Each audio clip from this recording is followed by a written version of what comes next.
आया हूँ जी एडवांस 2021 और 20 के न्यूमेरिकल्स आपके लिए। इससे पहले मैंने 2024 और 22-23 के भी न्यूमेरिकल्स डाले हुए हैं, वीडियोस जाके देखिए चैनल पे, ठीक है। और आज जो है हम डील करेंगे 2021 का और 2020 के न्यूमेरिकल को। तो 2021 में दो न्यूमेरिकल आए थे एक जैसे, और एक में जो है आर फाइंड आउट करना था, एक में बी फाइंड आउट करना था। तो मैंने दोनों क्योंकि सेम ही थे तो मैंने एक ही जगह लिख दिया, ठीक है। और रेडियस जो है इसमें फाइंड आउट करना है इस क्वेश्चन के अंदर, और सेकंड क्वेश्चन के अंदर उसका उस सर्कल का सेंटर फाइंड आउट करना है। तो चलिए क्वेश्चन की तरफ चलते हैं। जो क्वेश्चन था, तो जहाँ से मैंने क्वेश्चन लिया, मैंने सिंगल ही क्वेश्चन टाइप किया और जो है आप लोगों के लिए क्वेश्चन अब अवेलेबल है। चलिए, तो क्वेश्चन बहुत सिंपल सा है कि 2 पॉइंट चार्जेस हैं, एक है -q, एक है q/√3, ठीक है। और दोनों को प्लेस किया गया है कुछ इस तरीके से कि पहला वाला है ओरिजिन पे और दूसरा वाला है 2,0 पे। तो सबसे पहले तो हम बना लेते हैं यहाँ पे एक डायग्राम छोटा सा, ठीक है। और एक रख देते हैं यहाँ पे सर्कल, और एक बना देते हैं यहाँ पे चार्ज,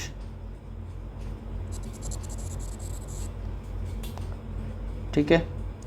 एक बना दिया हमने चार्ज जिसका वैल्यू है कैपिटल Q माइनस में, और एक चार्ज रखा है यहाँ पर, ठीक है, जिसकी वैल्यू है -q/√3, ठीक है। ओके, एक सेकेंड, मार्किंग q/√3 प्लस में, और इसके कोऑर्डिनेट्स गिवन है हमें, दैट इज़ 2,0। आगे बढ़ते हैं। क्वेश्चन में क्या कह रहा है? क्वेश्चन में कह रहा है that resultant circle is a equipotential, ठीक है, रेडियस ओके r है। कह रहा है एक इक्विपोटेंशियल सरफेस बन रहा है जिसका रेडियस r है, और ये जो सर्कल है ये एक इक्विपोटेंशियल सरफेस बना रहा है, और इसका पोटेंशियल जो है आपको गिवन है दैट इज़ 0। तो इस पर पोटेंशियल है 0 और ये एक XY प्लेन पर है, ठीक है। तो क्वेश्चन ये है कि आपको बताना है कि सेंटर किधर लाई करेगा। अगर इसका सेंटर जो है, सेंटर के कोऑर्डिनेट्स गिवन है दैट इज़ B,0, तो आपको B का वैल्यू फाइंड आउट करना है और आपको R का वैल्यू फाइंड आउट करना है। ये आपका काम है इस क्वेश्चन के अंदर। चलिए, तो देखते हैं कैसे सॉल्व कर सकते हैं इस क्वेश्चन को। सबसे पहले हम ले लेते हैं एक ब्लैक कलर, या एक ब्लैक कलर ना लेके रेड कलर ले लेते हैं यहाँ से, और मैं यहाँ से एक पॉइंट मार्क करता हूँ यहाँ पर, टेंजेंट एक, ठीक है। और एक पॉइंट मार्क करता हूँ यहाँ से इधर, ठीक है, या फिर ठीक है कोई नहीं, हमें एक पॉइंट चाहिए, एक जनरल पॉइंट हम लेंगे सर्कल के ऊपर। देखो, सबसे पहले हम क्या करेंगे, इस क्वेश्चन का अप्रोच क्या रहेगा कि आप एक जनरल पॉइंट ले लो सर्कल के ऊपर H और K, ठीक है, आप एक जनरल पॉइंट लो यहाँ पे सर्कल के ऊपर H, K का, ठीक है। और इसका जो है, इस जनरल पॉइंट का जो डिस्टेंस है भाई, इस तरफ से H है x एक्सिस में, और y एक्सिस में कितना है, तो y एक्सिस में ये K है, ठीक है। हमें क्या चाहिए, हमें फाइंड आउट करना पड़ेगा कि ये जो रेड वाला है ना, ये जो यहाँ से यहाँ तक का डिस्टेंस है दैट इज़ R1, जो कि इस चार्ज के लिए यूज़ होगा। एंड आप क्या करिए, यहाँ पर एक पॉइंट लीजिए R2। तो कई बच्चों के मन में आ रहा होगा कि ऐसा क्यों कर रहे हैं। एक्चुअली क्या है, देखो हमें हिंट क्या दिया हुआ है, हिंट दिया हुआ है कि हमें सर्कल है ये, तो और ये दिया हुआ है कि पोटेंशियल इस पे 0 है।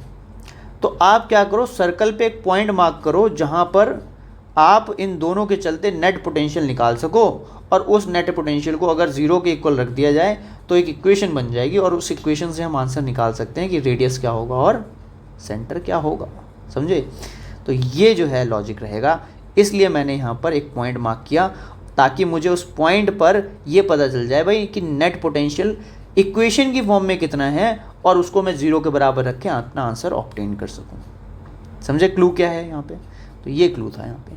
चलिए अब क्वेश्चन समझते हैं। क्वेश्चन तो समझ लिया, अब आंसर समझते हैं कैसे बनाएंगे।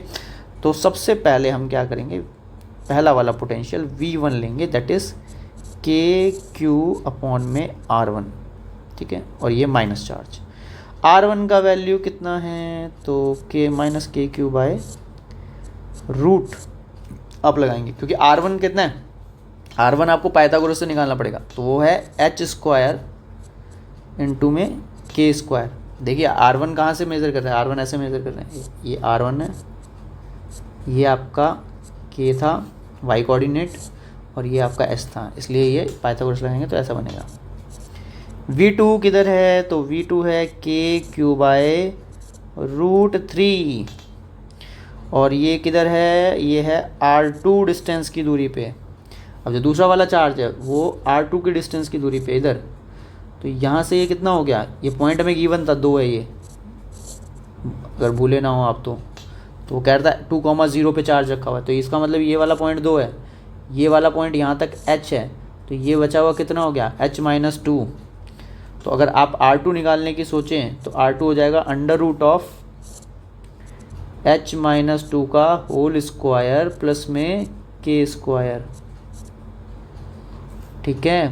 तो वो वैल्यू यहाँ आप पुट कर दीजिए, k under root 3 under root h minus 2 का होल स्क्वायर प्लस में k स्क्वायर, ठीक है।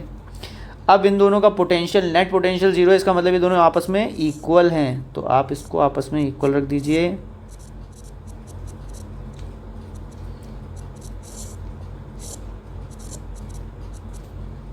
तो मैंने ये आपस में इक्वल रख दिया।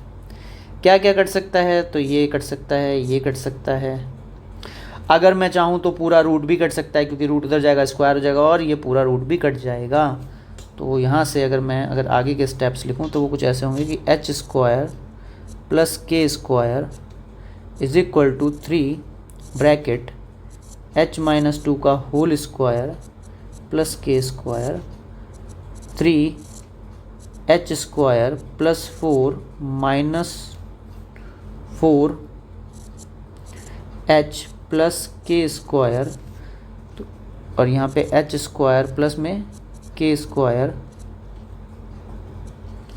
तो यहाँ हो जाएगा ये 3h square plus 12 minus 12h plus k square, यहाँ h स्क्वायर प्लस में k स्क्वायर, ठीक है। और अब जो है थोड़ा सा और आगे बढ़ते हैं, तो ये हो जाएगा 2h स्क्वायर, और k स्क्वायर से तो k स्क्वायर कैंसिल ही हो जाएगा, है ना, k स्क्वायर से k स्क्वायर कैंसिल, और ये जो टर्म आ गई, अच्छा सॉरी k स्क्वायर से k स्क्वायर गलती से कैंसिल हो गया बेटा, यहाँ 3 मल्टीप्लाई करना भूल गया था, तो मैं कह रहा k कैसे चला गया, फिर तो कुछ बनेगा ही नहीं, h आंसर डायरेक्ट दे देगा।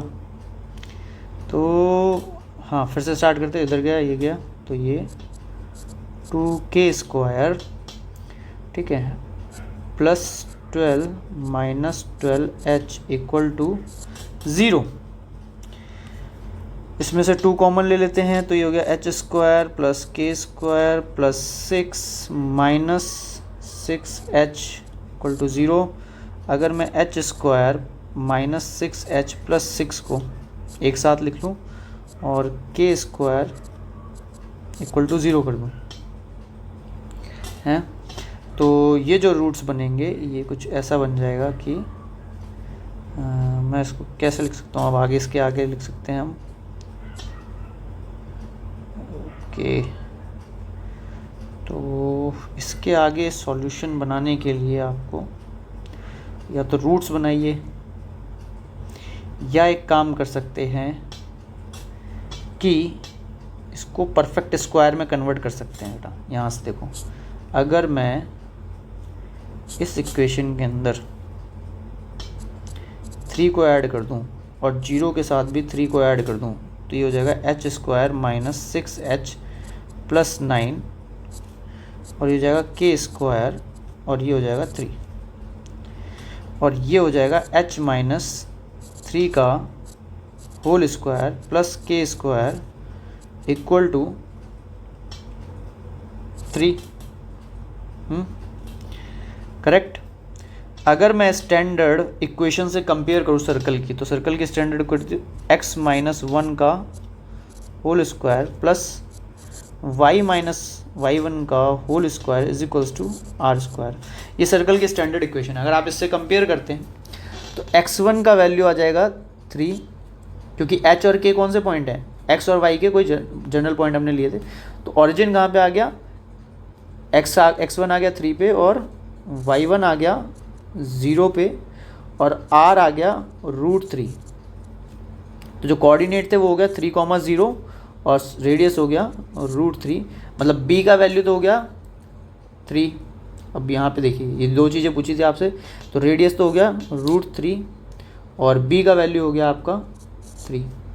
ठीक, अब आप इस सॉल्यूशन का चाहें तो स्क्रीनशॉट ले सकते हैं। ये जो है मैंने पूरा क्वेश्चन आपका सॉल्व कर दिया। ठीक है, बड़ा थोड़ा सा कॉम्प्लिकेटेड था बट इजीली हो गया। ठीक है, फिर भी जैसे भी हमने निकाल लिया, लास्ट में थोड़ा सा कॉम्प्लिकेटेड हो गया था बट फिर हमने लॉजिक लगाया सिंपल। तो आपने देखा यहाँ पे देखो छोटी क्लास के कॉन्सेप्ट कितने ज़्यादा यूज़ करते हैं लोग, है ना, कि आसान नहीं वैल्यूज़ रखते, ऐसे रखते हैं कि आप जो है जो आपने बचपन में सीखा था ना आप उसका भी यूज़ करो।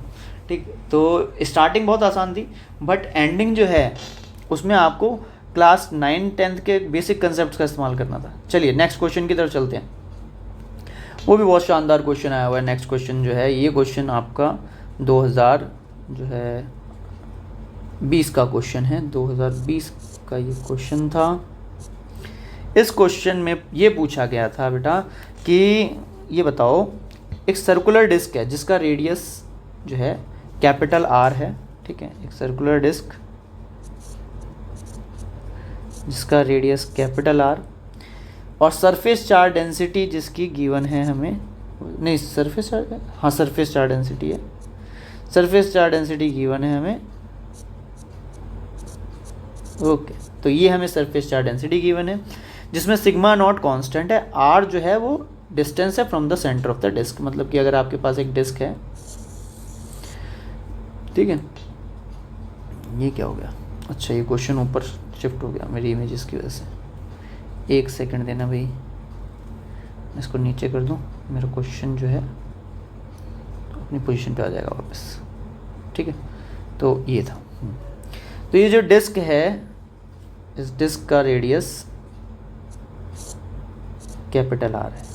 ठीक है, ये डिस्क है, इसका रेडियस कैपिटल R है और डिस्क से हम R डिस्टेंस मूव कर रहे हैं किसी भी डायरेक्शन में रैंडम। ठीक है, और इसके ऊपर जो है आपको सरफेस चार्ज डेंसिटी गिवन है कि ये वाली जो है सरफेस चार्ज डेंसिटी है इसकी। कह रहा है कि the large electric flux of the large spherical surface that enclose the disc completely, मतलब एक स्फेरिकल सरफेस बनाया गया जिससे कि इस पूरी डिस्क को एनक्लोज किया जा सके। ठीक है, एक स्फेरिकल सरफेस ऐसे बनाया जिससे इस पूरी डिस्क को एनक्लोज किया जा सके। तो उससे जो इलेक्ट्रिक फ्लक्स बन रहा है, ठीक है, इससे जो इलेक्ट्रिक फ्लक्स बन रहा है वो बन रहा है फाई नॉट। तो electric flux through the another spherical surface, एक और स्फेरिकल सरफेस लिया गया, ठीक है, जो कि R/4 का है, मतलब कि यहाँ पे ऐसे, तो एक ऐसा स्फेरिकल सरफेस लिया गया। ठीक है, ये जो है ये, तो इससे जो फ्लक्स बन रहा है, कह रहा है कि इससे फ्लक्स कितना बन रहा है, इससे फ्लक्स बन रहा है फाई। तो ये बता दो फाई नॉट बाय फाई का रेशो क्या है। फाई नॉट बाय फाई पूछा है ना, एक मिनट दीजिए मैं चेक कर लूँ यार, ये क्या बन गया। हाँ, फाई नॉट बाय फाई पूछा हुआ है आपसे कि फाई नॉट बाय फाई का क्या वैल्यू। तो ठीक है, सबसे पहले हम क्या करेंगे, पहले वाले का फ्लक्स निकालेंगे जो फाई नॉट है। फाई नॉट निकालने का तरीका क्या हो सकता है, charge enclosed by epsilon not, और चार्ज एनक्लोज निकालना ही सबसे इम्पोर्टेंट काम है यहाँ पे। ठीक है, तो चार्ज एनक्लोज कितना होगा पहले वो निकालते हैं। सबसे पहले चार्ज एनक्लोज कितना है, तो हमें पता है डेंसिटी, सरफेस चार्ज डेंसिटी। तो सरफेस चार्ज डेंसिटी के लिए आपको क्या लगाना पड़ता है, सिग्मा इंटू में D A volume, sorry D a surface area. अब डी ए सरफेस एरिया कितना होगा, तो वो होगा 2πr elemental area. Elemental area selection करने का तरीका आप लोगों को आता होगा, और नहीं आता होगा तो मैं आपको सिखा दूंगा एक दिन, ठीक है, कि एलिमेंटल वॉल्यूम कैसे सेलेक्ट करते हैं, एलिमेंटल मास कैसे सेलेक्ट करते हैं, एरिया कैसे सेलेक्ट करते हैं, फंडामेंटल बातें हैं ये, ठीक है। तो हमने एलिमेंटल एरिया ले लिया 2πr, और इसका चार्ज एनक्लोज कितना हो गया, तो सिग्मा इंटू में 2πr, और सिग्मा है sigma naught 1 - r by capital R, और ये है 2πr, तो ये बन जाएगा सिग्मा नॉट 2π, ये सब कांस्टेंट है, बाहर निकाल दीजिए इसको, r का डिवाइडेड बाय r। इसको आप इंटीग्रेट कर लीजिए, कहाँ से कहाँ तक करना है, तो सबसे पहले आप नॉर्मली इंटीग्रेट करिए, बाद में आप लिमिट पुट कर दीजिएगा, ठीक है। तो नॉर्मल इंटीग्रेशन हम कर देते हैं पहले, सिग्मा 2π, इसका बन जाएगा r²/2, और इसका बन जाएगा r², दोनों तरफ r कैसे आ रहा है, अच्छा इधर r² आएगा, ठीक है। तो इसका बन जाएगा r³, यहाँ पर जो मल्टीप्लाई करना था वो भूल गए थे थोड़ा सा, तो यहाँ मल्टीप्लाई कर देते हैं, यहाँ r², ठीक है। तो यहाँ हो जाएगा r³/3r, दैट्स इट। तो ये तो हो गया टोटल चार्ज जो हमारा है। तो जिस समय वो पूरा उसको एनक्लोज कर रहा है, तो हम ये मान लेते हैं कि कैपिटल R ही उसका रेडियस है, ठीक है, बिल्कुल ऐसा, मतलब सटा के, जैसे बड़ा सा डिस्क बनाना है, ऐसा बड़ा सा नहीं बनाना, थोड़ा सा छोटा सा बनाना है, तो मतलब बिल्कुल डिस्क के साइज़ का ही स्फीयर बना लीजिए। r²/2 हो जाएगा, और ये r²/3 हो जाएगा। यहाँ से आप एलसीएम ले सकते हैं, तो ये 6 हो गया, यहाँ ये 3r², यहाँ ये 2r², तो ये हो गया आपका 6। तो सिग्मा नॉट 2π r²/6। अभी कुछ भी कैलकुलेशन में कन्वर्ट नहीं करेंगे, बाद में करेंगे सारा काम, ठीक है। तो अब इसके चलते फ्लक्स कैलकुलेट करके देखते हैं कि कितना बनता है अकॉर्डिंग टू दिस इक्वेशन। तो फ्लक्स बनेगा sigma not pi 2πr² divided by 6 epsilon not, जबकि चार्ज एनक्लोज है, तो इतना आपका फ्लक्स बन जाएगा। चलिए अब सेकंड केस में देखते हैं, सेकंड केस में क्या बनने वाला है। सेकंड केस में चार्ज एनक्लोज कितना हो जाएगा, तो यहाँ पे ही आप चेंजेस कर लीजिए, ठीक है। इस जगह पे सिग्मा नॉट 2π तक तो हमारा सेम था, अब रेडियस है r/4, तो ये r² है ना, r/4 है ना, r/4, तो r² हो गया ये, और ये हो जाएगा 4 चौक 16 इंटू में 2, और ये हो जाएगा r³ और 16 और 16 32 64 इंटू में 3r, तो ये बन जाएगा सिग्मा नॉट 2π r² अपॉन में 32, और ये माइनस r² अपॉन में, तो 32 और ये 6 कॉमन ले लीजिए, यहाँ पे 32 लिख दीजिए, तो हो जाएगा r² 2π r²/32 1 - 1/6, मतलब ऑलमोस्ट 5/6 रह जाएगा। सिग्मा 2π r², और ये 5/6, तो ये रह गया हमारा 5/6। तो अब इसके अंदर चार्ज एनक्लोज जो है डाल दीजिए आप, सिग्मा नॉट, और ये है 2πr² इंटू में 5/6 epsilon not. Epsilon not upon में एप्सिलॉन आप करेंगे तो ये सारा कुछ कैंसिल हो जाएगा, और जो रह जाएगा दैट इज़ 1/5.2 के अप्रॉक्स इसका आंसर आ जाएगा, ठीक है। ये कुछ इसका आंसर करीब करीब बैठेगा जब आप फ्लक्स निकालेंगे, ठीक है। तो आपकी जो रेशो आएगी वो कुछ ऐसी आएगी, ठीक। एक बार कैलकुलेशन चेक कर लेंगे, अगर कोई कैलकुलेशन एरर नहीं है तो न्यूमेरिक टाइप क्वेश्चन था ये, इसका आंसर हमारा जो है 0.2 आ जाएगा। चलिए नेक्स्ट क्वेश्चन की तरफ चलते हैं। नेक्स्ट क्वेश्चन क्या कहता है वो समझते हैं, ठीक है। तो नेक्स्ट क्वेश्चन जो है वो कुछ ऐसा क्वेश्चन है कि कह रहा है two identical non conducting solid sphere of the charge and same charge same mass और point are suspended in air from the common point by the two non-conducting massless string of the same length। तो same length की massless strings हैं, उनसे दो charges टंगे हुए हैं, वो कुछ इस तरीके से टंग जाएंगे और इनके बीच में जो एंगल है दैट एंगल इज अल्फ़ा। तो अगर मैं बीच से सब्सटेंड करूँ तो यहाँ से जो एंगल बनेगा दैट इज़ थीटा, तो यहाँ से भी एंगल बनेगा थीटा और theta is equals to 2 theta is equals to alpha, ठीक है, जो उन्होंने दिया है। Now the sphere is immerse in the liquid, एक लिक्विड में इस पूरे सिस्टम को डाल दिया गया, ठीक है। बाद में सेकंड कंडीशन में, ये फर्स्ट कंडीशन है, ये सेकंड कंडीशन में इसको एक लिक्विड में डाला गया जिस लिक्विड की डेंसिटी कितनी है 800 kg पर मीटर क्यूब और इस मीडियम का डाइलेक्ट्रिक कांस्टेंट है 21। If the angle between the strings remain same after the emergence, अगर जो है एंगल सेम रहता है आफ्टर इमर्जेंस, तो इनमें से कौन से ऑप्शन करेक्ट हैं? तो पहला ऑप्शन क्या है? पहला ऑप्शन है electric force between the spheres remains unchanged. तो बिल्कुल सही बात है, ठीक है। आपको लगेगा कि यार ये क्या बता दिया है, तो गलत बात है, ऐसा थोड़ा ना होता। इलेक्ट्रिक फोर्स थोड़ा ना सेम रहता है, जब हम दूसरे मीडियम में डालते हैं तो इलेक्ट्रिक फोर्स चेंज हो जाता है। बिल्कुल सही बात है, इलेक्ट्रिक फोर्स चेंज होता है, बट वो नेट इलेक्ट्रिक फोर्स होता है बेटा। Electric force on the sphere remains unchanged, वो कह रहा है मतलब कि जो इलेक्ट्रिक फोर्स स्फीयर पे लग रहा था वो तो उतना ही लगेगा ना। जब डाइलेक्ट्रिक में आप डालते हो ना किसी डाइलेक्ट्रिक मीडियम में, तो वो मीडियम जो है उसका फोर्स अगेंस्ट में जनरेट करता है, ठीक है।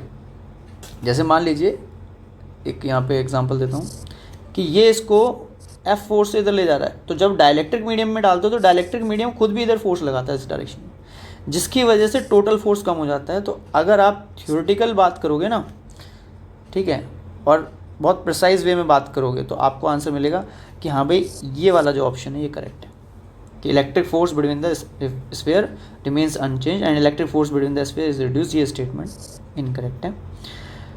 Mass density of the sphere is 840 kg पर मीटर क्यूब, ये तो चेक करना पड़ेगा भाई। तो चलिए चेक करते हैं इसको, कैसे चेक करेंगे। तो सबसे पहले आपको कंडीशन पता है कि tan थीटा जो है आपका इक्वल है विच इज़ QE/mg, जिसको आप लिख सकते हो F/mg। भाई ये यहाँ तक आप कैसे आए ये तो आप रेगुलर क्लास में जा कर के भी देख सकते हैं, मैंने क्वेश्चन कराया हुआ है, ठीक है, कि यहाँ तक कैसे आए। इसके बाद tan थीटा इक्वल है, और अगर दूसरे केस में लें तो दूसरे केस में जो है